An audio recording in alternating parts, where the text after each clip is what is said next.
서울의 오래된 동네. 미래 서점의 아침은 언제나 30년 전의 시간에 머물러 있었다. 책장 가득 꽂힌 낡은 책들에서 풍겨나오는 쿰쿰한 종이 냄새, 삐걱거리는 마룻바닥, 그리고 먼지 쌓인 창문으로 희미하게 스며드는 아침 햇살까지. 모든 것이 변해가는 세상 속에서 이곳만이 외로운 섬처럼 과거를 지키고 있었다. 할머니, 제발 이제 그만 고집 부리세요. 20살 청년 강민재는 또다시 날아온 붉은색의 압류 통지서를 할머니 오숙자 여사의 눈앞에 내밀었다. 이러다 우리 정말 길거리에 나앉게 생겼다고요. 이 책방, 이제 찾는 사람도 없잖아요. 그냥 부동산에 내놓고 우리도 편하게 살아요. 네. 하지만 숙자 할머니는 완고하게 고개를 저었다. 안 된다. 이 가게는 네 할아버지의 평생이 담긴 곳이야. 내 눈에 흙이 들어가기 전까지는 절대로 팔 수 없어. 민재는 깊은 한숨을 내쉬었다. 그에게 이 낡은 책방은 자신의 미래를 갉아먹는 지긋지긋한 짐일 뿐이었다. 바로 그때였다. 가게 밖에서 익숙한 빗자루질 소리가 들려왔다. 지난 30년간 단 하루도 거르지 않고 비가 오나 눈이 오나 이 가게 앞을 청소해주는 노숙자 김씨 아저씨였다. 그는 동네 사람들이 모두 잠든 이른 새벽에 나타나 가게 앞에 낙엽을 쓸고 더러워진 유리창을 닦았다. 말이 없는 그는 마치 그것이 자신에게 주어진 신성한 임무라도 되는 양 언제나 묵묵히 자신의 일을 할 뿐이었다. 아이고, 김서방 일찍 왔네. 숙자 할머니는 그를 가족처럼 반갑게 맞았다. 그녀는 가게 문을 열고 따뜻한 보리차 한 잔과 갓 나온 찐빵 하나를 그의 손에 쥐어주었다. 김씨 아저씨는 아무 말 없이 고개를 꾸벅 숙여 감사를 표하고는 가게 앞 계단에 앉아 조용히 아침을 먹었다. 민재는 그런 두 사람의 모습을 이해할 수 없다는 눈으로 바라볼 뿐이었다. 그날 오후 사건이 터졌다. 동네의 불량한 고등학생 몇 명이 가게 앞에 앉아있는 김씨 아저씨를 둘러싸고 시비를 걸기 시작했다. 어이, 할아버지. 여기서 뭐해요? 거지예요. 꼴이 그게 뭐야? 냄새나게. 우리 동네 물 흐리지 말고 꺼져요. 그들의 조롱 섞인 목소리에 가게 안에 있던 숙자 할머니가 불같이 뛰쳐나왔다. 이놈의 자식들이 어른한테 무슨 말버릇이야. 평소에 인자한 모습은 온데간데 없었다. 그녀는 빗자루를 휘두를 기세로 학생들을 향해 호통을 쳤다. 이분은 우리 가게의 가장 귀한 손님이다. 한 번만 더 이분에게 함부로 굴었다가는 내가 니들 다리 몽둥이를 부러뜨릴 줄 알아. 썩 꺼져. 그녀의 섯을 퍼런 기세에 학생들은 꽁지가 빠져라 도망쳤다. 숙자 할머니는 김씨 아저씨의 어깨를 두드리며 그의 안위를 살폈다. 모든 소동이 끝난 후 김씨 아저씨는 다시 자신의 일을 시작했다. 그는 마지막으로 입김으로 뿌옇게 된 유리창을 닦기 시작했다. 그런데 그는 걸레질을 하기 전 아주 기묘한 행동을 했다. 그는 자신의 검지손가락으로 유리창의 먼지 위에 아주 복잡하고 정교한 문양 하나를 그렸다. 마치 고대의 인장처럼 보이는 그 문양을 그는 잠시 동안 아련하게 바라보다가 이내 걸레로 쓱 하고 지워버렸다. 민재는 가게 안에서 그 모습을 무심코 지켜보았다. 그는 그저 노인의 이상한 버릇 중 하나려니 하고 대수롭지 않게 넘겼다. 그는 아직 알지 못했다. 할머니가 귀한 손님이라 부르는 저 노숙자의 정체를, 그리고 그가 매일 아침 먼지 속에 그렸다가 지우는 저 문양이 자신들 가족의 운명을 통째로 뒤바꿔버릴 거대한 비밀의 열쇠라는 사실을. 그 일이 있고 며칠 뒤 추운 겨울 아침이었다. 그날따라 미래 서점의 아침은 유난히 고요했다. 매일같이 들려오던 빗자루질 소리가 들리지 않았기 때문이다. 30년 만에 처음으로 가게 앞에는 밤새 쌓인 먼지와 낙엽이 그대로 방치되어 있었다. 할머니, 이것 보세요. 그 할아버지 이제 제멋대로 나오지도 않으시잖아요. 우리 그냥 강민재가 가게를 팔자는 말을 다시 한번 꺼내려던 순간이었다. 그의 할머니, 오숙자 여사가 걱정이 가득한 얼굴로 창밖을 내다보았다. 이상하다. 김서방이 무슨 일이라도 생긴 게야. 그녀의 불길한 예감은 오래지 않아 현실이 되었다. 오전 10시가 되었을 무렵 작은 순찰차 한 대가 서점 앞에 멈춰 섰다. 차에서 내린 젊은 경찰관은 무거운 표정으로 가게 안으로 들어와 두 사람에게 비통한 소식을 전했다. 혹시 매일 아침 이 가게 앞을 청소해 주시던 김씨 어르신을 아십니까? 네, 알다마다요. 우리 김서방, 무슨 일 있나요? 간밤에 근처 다리 밑에서 주무시는 중에 평화롭게 돌아가셨습니다. 경찰관의 말에 숙자 할머니의 눈에 눈물이 핑 돌았다. 민재 역시 늘 그 자리에 당연하게 있을 것이라 생각했던 한 존재의 갑작스러운 부재에 가슴 한쪽이 서늘해지는 것을 느꼈다. 어르신께는 연고가 전혀 없으시더군요. 하지만 주민분들 말씀이 할머니께서 어르신을 유일하게 챙겨주시던 분이라고 들었습니다. 경찰관은 작은 천주머니 하나를 조심스럽게 꺼내 숙자 할머니에게 건넸다. 고인의 유품입니다. 어르신께서 가지고 계시는 게 맞을 것 같습니다. 주머니는 아주 낡았지만 깨끗했다. 그 안에는 한 사람의 인생이라고 하기에는 너무나도 초라한 몇 가지 물건만이 들어있었다. 바로 그때였다. 요란한 엔진 소리와 함께 검은색 고급 세단 한 대가 서점 앞에 멈춰 섰다. 차에서 내린 것은 부동산 개발업자 조태섭의 부하들이었다. 그들은 다짜고짜 가게 안으로 들어와 숙자 할머니와 민재의 앞에 붉은 글씨로 쓰인 최종 퇴거 통보서를 내던졌다. 우리 사장님의 마지막 제안이오. 일주일 주지. 그때까지 가게를 비우지 않으면 법대로 강제 집행 들어갈 테니 그렇게 하시오. 그들은 위협적인 말을 남기고 바람처럼 사라졌다. 민재는 그 자리에서 주저앉았다. 이제 모든 것이 끝이었다. 가게는 꼼짝없이 헐값에 저들 손에 넘어가게 생긴 것이다. 하지만 그의 할머니 오숙자 여사는 달랐다. 그녀는 떨리는 손으로 김씨 아저씨가 남긴 작은 유품 주머니를 열었다. 그녀는 지금 지푸라기라도 잡고 싶은 심정이었다. 그리고 그녀의 손끝에 주머니 속 내용물이 닿았다. 그 안에는 돈 한 푼 없었다. 대신 아주 오래된 손으로 직접 그린 것으로 보이는 낡은 지도 한 장과 그 옆에 놓인 고풍스러운 무늬가 새겨진 무거운 열쇠 하나가 들어있었다. 할머니, 이게 다 뭐예요? 민재가 허탈하게 물었다. 숙자 할머니는 대답 없이 낡은 지도를 조심스럽게 펼쳤다. 그녀의 눈이 절망 속에서 마지막 희망의 불씨를 찾은 사람처럼 아주 희미하게 빛나기 시작했다. 그것은 단순한 지도가 아니었다. 그것은 30년간 묵묵히 가게 앞을 지켜온 한 남자가 자신의 목숨과도 같이 지켜온 거대한 비밀의 시작이었다. 강민재와 오숙자 할머니는 낡은 서점의 희미한 백열등 아래에서 김씨 아저씨가 남긴 낡은 지도를 펼쳐보았다. 양피지처럼 누렇게 변색된 종이 위에는 알아보기 힘든 옛날의 필체로 복잡한 그림이 그려져 있었다. 이게 대체 무슨 지도일까요? 할머니 민재가 허탈하게 물었다. 그는 이것이 그저 죽은 노인이 남긴 의미 없는 낙서일 뿐이라고 생각했다. 하지만 지도를 한참 동안 들여다보던 숙자 할머니의 눈이 희미하게 빛나기 시작했다. 민재야, 이리 와서 이것 좀 보렴.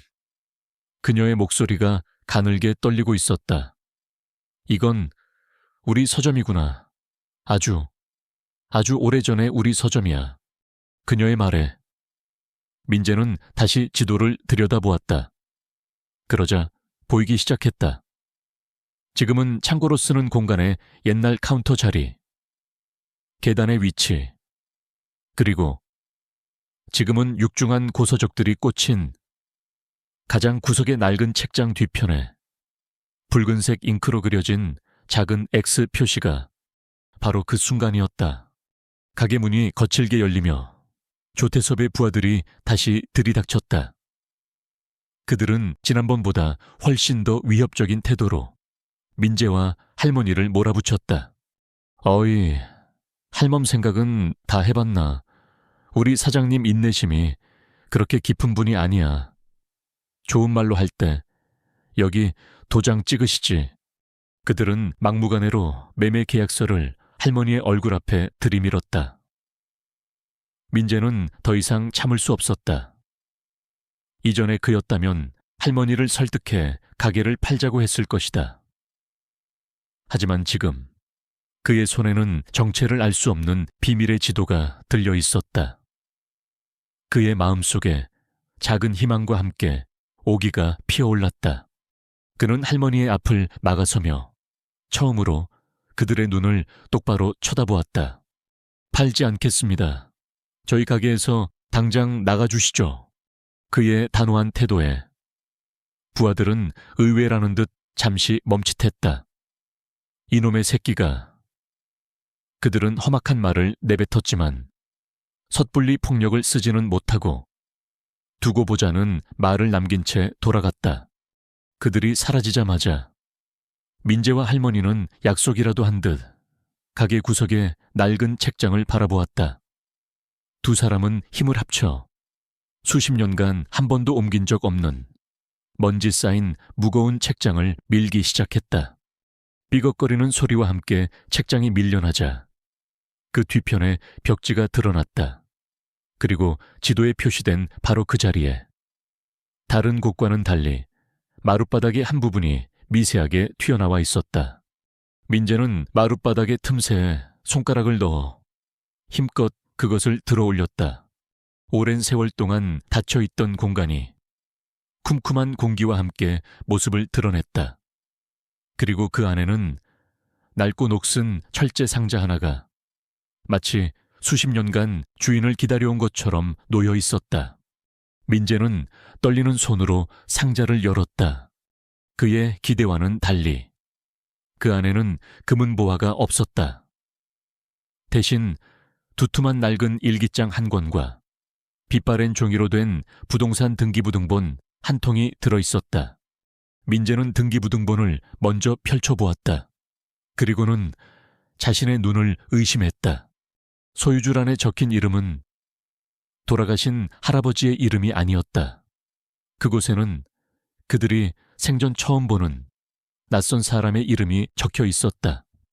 그리고 그 아래에는 30년 전의 날짜와 함께 매매라는 두 글자가 선명하게 찍혀 있었다. 할머니, 이게 어떻게 된 일이죠? 이 가게, 우리 할아버지 가게가 아니었어요. 미스터리는 풀린 것이 아니었다. 오히려 그들을 더 깊고 복잡한 과거의 미궁 속으로 끌어들이고 있었다. 이제 모든 비밀의 열쇠는 함께 발견된 낡은 일기장만이 쥐고 있을 터였다. 오숙자 할머니는 떨리는 손으로 남편의 유품인 낡은 일기장을 펼쳤다. 그것은 그녀의 남편, 그러니까 민재의 할아버지가 직접 쓴 일기였다. 첫 장에는 30여 년 전의 날짜와 함께 희미하지만 정갈한 필체로 이렇게 적혀 있었다. 1995년 3월 12일. 마침내 나의 평생의 동지이자 중마고우인 김진수와 함께 우리들의 꿈이 담긴 작은 가게를 얻었다. 우리는 이곳을 사람들의 마음을 위로하는 책들로 가득 채울 것이다. 우리의 미래 서점. 김진수, 민재는 그 이름이 바로 어제 세상을 떠난 김씨 아저씨의 본명이라는 것을 직감했다. 민재와 할머니는 숨을 죽인 채 다음 장을 넘겼다. 일기장에는 두 친구가 가난하지만 희망에 차서 서점을 꾸려나가던 행복한 시간들이 기록되어 있었다. 하지만 그 행복은 한 남자의 등장과 함께 비극으로 바뀌기 시작했다. 1995년 6월 1일, 가게를 확장하기 위해 동업자로 조태섭이라는 젊은이를 받아들였다. 야심이 넘치지만 수완이 좋아 보이는 친구다. 진수는 왠지 저 친구의 눈빛이 마음에 걸린다고 했지만 나는 괜찮을 것이라 생각했다. 조태섭, 바로 그 부동산 개발업자였다. 다음 몇 장의 기록은 할아버지의 고뇌와 혼란으로 가득 차 있었다. 조태섭이 가게의 돈을 마음대로 쓰기 시작했고 장부에는 알 수 없는 구멍들이 생겨났다. 그리고 마침내 운명의 그날에 대한 기록이 나타났다. 1995년 9월 20일, 모든 것이 끝났다. 조태섭, 그 악마 같은 놈이 가게의 모든 돈을 횡령하고 그 죄를 진수에게 전부 뒤집어지웠다. 진수는 아무런 저항도 하지 못하고 사기꾼으로 몰려 경찰에 끌려갔다. 내가 저놈을 끌어들였는데 내가 내 친구의 인생을 망쳐버렸다. 신이시여, 저를 용서하지 마십시오. 일기장의 글씨는 할아버지의 눈물 자국으로 얼룩져 있었다. 마지막 장에는 감옥에 있는 친구를 면회하고 온 날의 기록이 적혀 있었다. 1995년 12월 5일, 억울한 옥살이에 진수의 얼굴은 반쪽이 되어 있었다. 나는 그의 손을 잡고 울며 용서를 빌었다.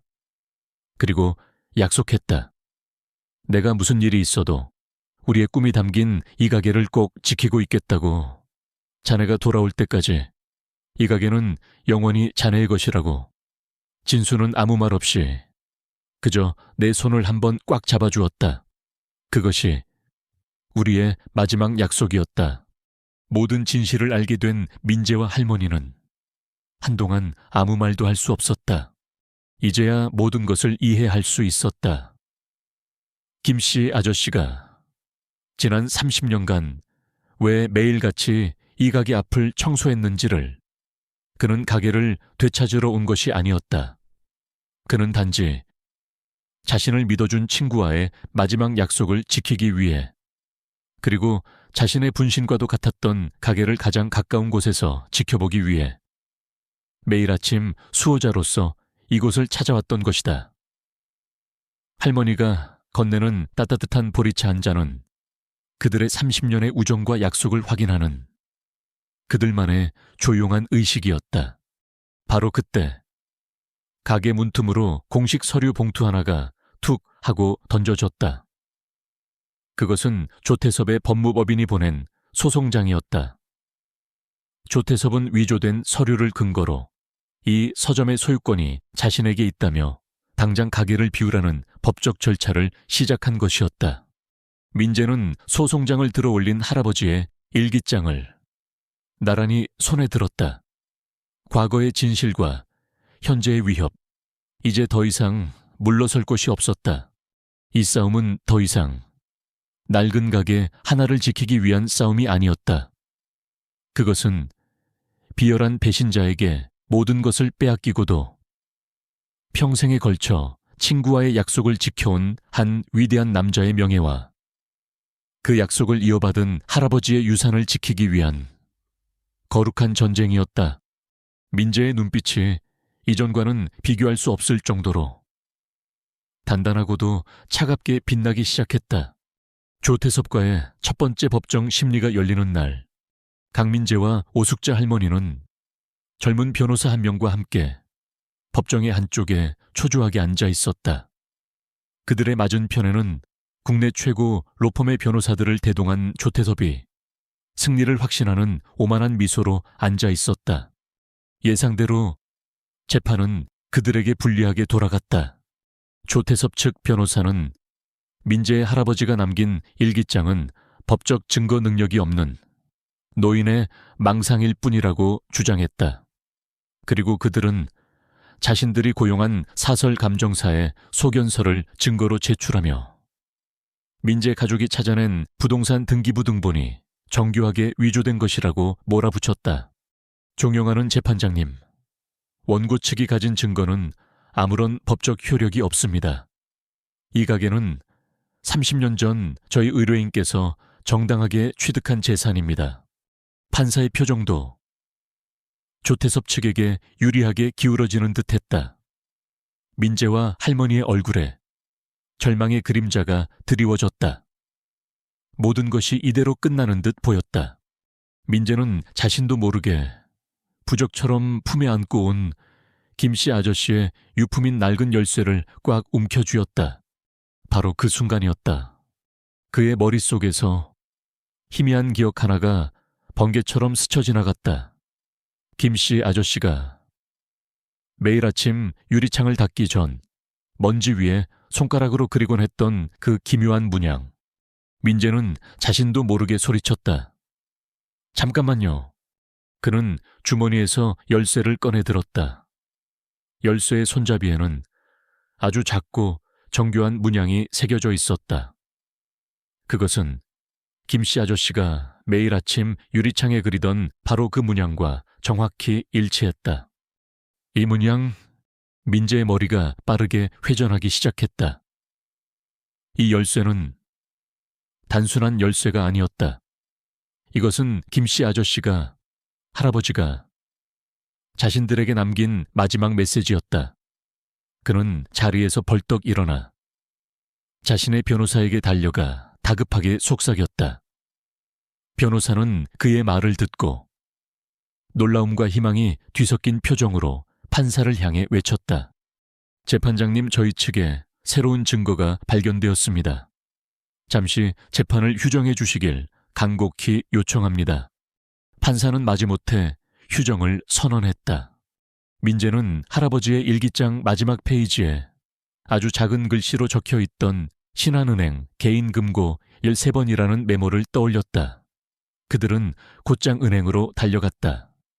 그리고 김씨 아저씨의 유품인 열쇠를 30년간 잠들어 있던 13번 개인금고에 꽂아 넣었다. 철컥 금고문이 열리는 순간 그들은 그 안에서 이 길고 긴 싸움을 끝낼 수 있는 결정적인 증거들을 발견했다. 그 안에는 할아버지와 김진수 씨, 그리고 조태섭 세 사람이 함께 서명한 미래 서점의 원본 동업 계약서가 들어있었다. 그리고 그 옆에는 작은 카세트 테이프 하나가 놓여 있었다. 다시 열린 법정. 민재 측 변호사는 먼저 원본 동업 계약서를 증거로 제출했다. 조태섭의 얼굴이 하얗게 질리기 시작했다. 그리고 변호사는 작은 카세트 플레이어를 판사 앞에 놓았다. 이것은 30년 전 강민재 군의 할아버지께서 자신의 친구 김진수 씨를 위해 만일의 사태를 대비해 남겨두신 음성 증언입니다. 그가 재생 버튼을 누르자 법정 전체에 민재 할아버지의 떨리는 목소리가 울려 퍼지기 시작했다. 내가 친구를 배신할 수는 없어서 이 사실을 녹음으로 남긴다. 조태섭, 그놈이 우리 돈을 모두 횡령하고 진수에게 모든 죄를 뒤집어 씌웠다. 진수는 아무런 죄가 없다. 이 가게는 원래 진수의 것이다. 모든 진실은, 모든 것이 끝났다. 조태섭의 얼굴에서 오만했던 미소는 완전히 사라져 있었다. 그의 얼굴에는 30년간 숨겨왔던 자신의 추악한 죄가 만천에 드러난 자에 창백한 공포만이 남아있었다. 죽은 줄 알았던 진실이 30년의 세월을 뛰어넘어 마침내 그 모습을 드러내는 순간이었다.